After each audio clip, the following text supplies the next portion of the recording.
Hey guys, it's Mr. Dan. I am coming to you again from the ranch today, and as you can see, I have a friend with me. You might be wondering, what is that? Or what's his name? Or why is he this small? Sorry, buddy. So this is Mordecai. He is a 1-month-old axis deer. He's a bottle baby because his mom abandoned him in a barn on somebody's property, and so since I don't have to come up here and meet with you guys, or I don't get to come up and meet with you guys during the week, and we're all doing this from our house, figured this was the perfect time to have a bottle baby deer living in my house. So that's what we're doing. But something about axuses is they are a bigger form of deer than whitetails, which are the deer that we have here in Texas. Axis deer come from India, and they live in the wild here in Texas, and they actually do very well because it's so hot here. But because it's so hot, they make their whole lives revolve around one thing. Can you guess what it is? Water. They make sure that the places where they sleep and the places where they eat are right next to water. In the morning when they wake up, the first thing they do is they go and drink, and they'll drink several times a day, and a ton of quarts a day. And so, since water is so important to deer, today we're going to be talking about thirsting after God, and I thought it would be fitting to let little Mordecai be in on our video. We're going to be in Psalms 42, verses 1 through 5. It says, "As the deer pants for flowing streams, so pants my soul for you, O God.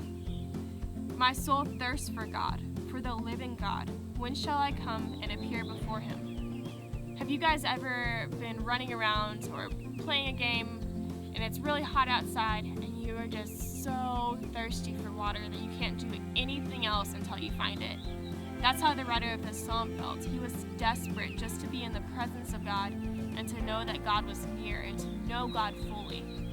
It says, "My tears have been my food day and night, while they say to me all day long, 'Where is your God?'"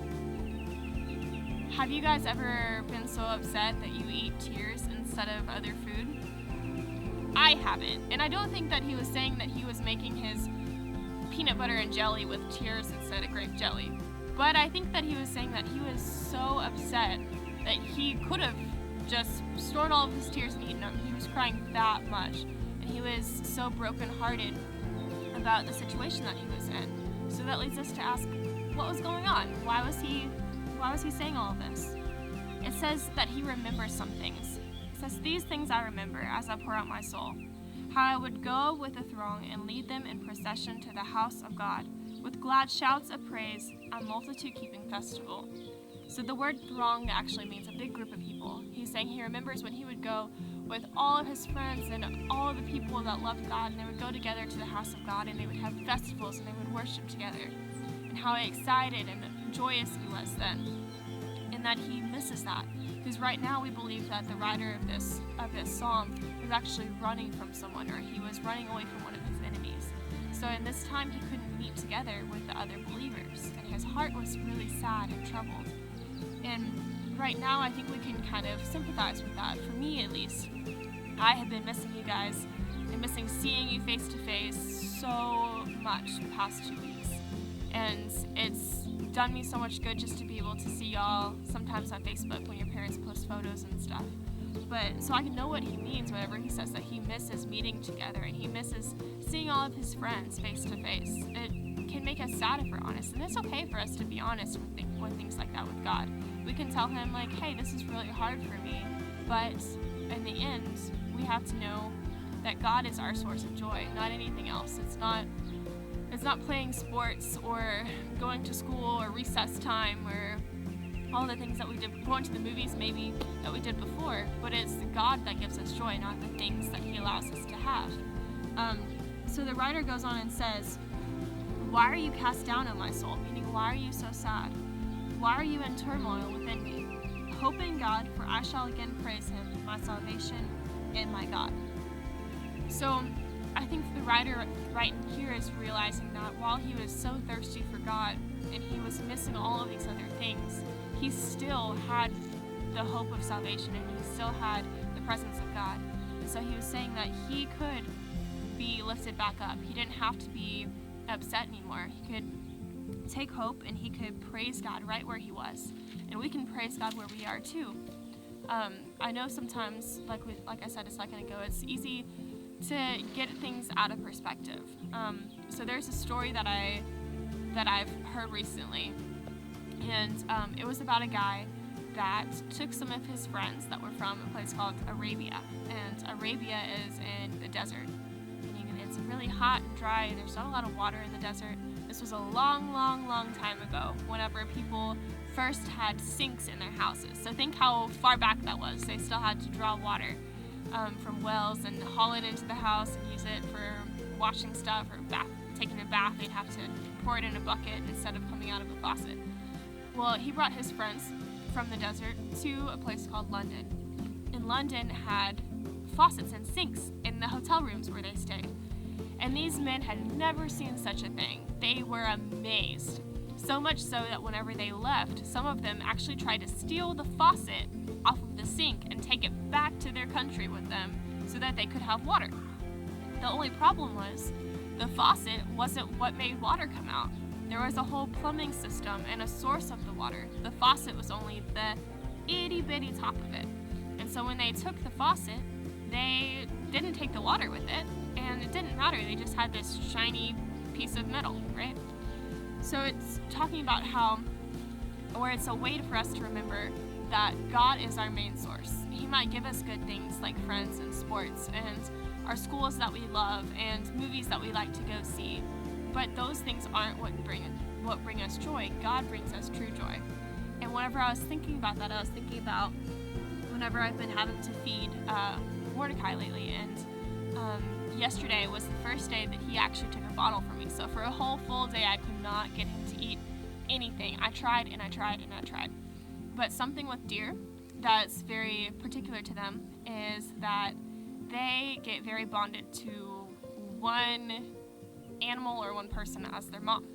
And so the girl that had him for a little bit before me, he had gotten very attached to her, and he saw her as his mom. So much to the point where if anybody else tried to feed him a bottle, even though it was the same bottle, it was the same formula, he wouldn't take it.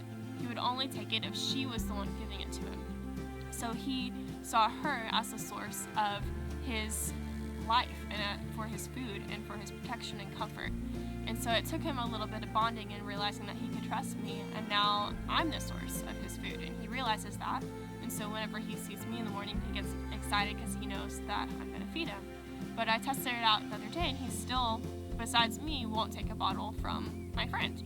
So it's kind of like us with God. Once we realize that God is our true source, it doesn't matter what other things that we see, we know that He is the only one that can bring us joy.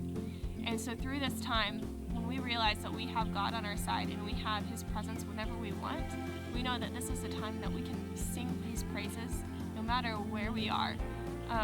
But at the same time, like we talked about a second ago, we can be honest with Him while doing that, and we can say, we wish that we were with our friends or playing sports and things like that. But we can say, but God, even though we aren't, you're still great, and you're still enough to satisfy our hearts and to fill the thirst that we have for you. The Bible goes on in Matthew later on, and it talks about in the Beatitudes, it says, blessed is the one who hunger and thirsts for righteousness. And the word righteousness just means right with God. And so it's saying blessed is the one who really desires just to have a right relationship with God, meaning who desires to have the best friendship with God that they can. So right now, while we're in this place and we're doing things all differently and we're doing things online for a little bit, we can just focus on being right with God and focus our attention on finding the source of our joy, who is Jesus, and seeking after that. So our Bible verse for this week is just going to be the first verse of Psalms 42. It says, as a deer pants for streams of water, so my soul longs after you. And you can memorize it in whatever version that you want to.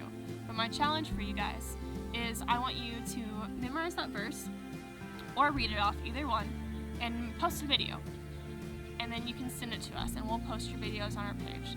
And you can be as creative as you want. You can draw pictures with them. You can write with chalk. You can make up hand motions. But just show us you saying your memory verse. And that's one thing that you can do this week. And the other thing that I want you guys to do is every single time that you take a drink this week, whether it's water or grape juice or milk or sweet tea.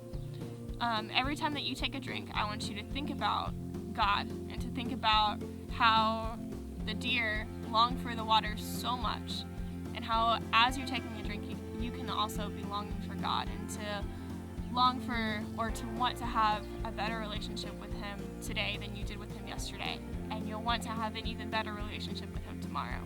And then just focus on how you can do that, whether it's reading your Bible this week, or if it's committing to praying more, or if it's reaching out to a friend and telling them about Jesus because Easter's coming up.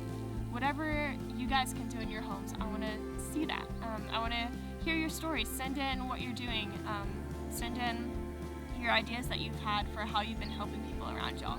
I love y'all. I miss you so much, and I hope to see y'all soon. Until then, keep drinking deep in the joy that is Jesus. Bye, guys.